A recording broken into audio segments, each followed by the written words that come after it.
ایک پیارے سے جنگل میں ایک کبوتری اور ننھی سی چڑیا رہتی تھی۔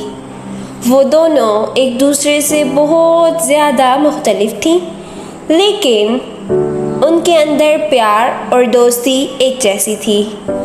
وہ روز صبح اکٹھے اٹھتیں، دانے کھاتیں، ایک ساتھ کھیلتیں اور شام کے وقت اپنے گھروں کی طرف بھی ایک ساتھ جاتیں۔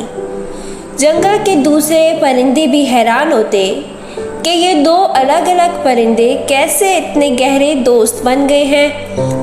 ایک دن جنگل میں زوردار طوفان آیا۔ آندھی، بارش، بجلی، سب کچھ بہت زیادہ خوفناک تھا۔ چڑیا کا گھونسلہ گرنے والا تھا۔ کبوتری نے فوراً اسے اپنے پروں میں چھپا لیا۔ اگلی ہی صبح جب طوفان ختم ہوا تو چڑیا نے کبوتری کا شکریہ ادا کیا اور اس کی ٹوٹی شاخ پر اپنے پروں سے تنکا تنکا جمع کر کے نیا گھونسلہ بنایا۔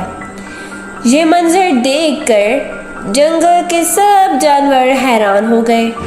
انہیں احساس ہوا کہ سچی دوستی نہ رنگ دیکھتی ہے نہ شکل، دل صاف ہوں تو محبت ہر فرق کو مٹا دیتی ہے۔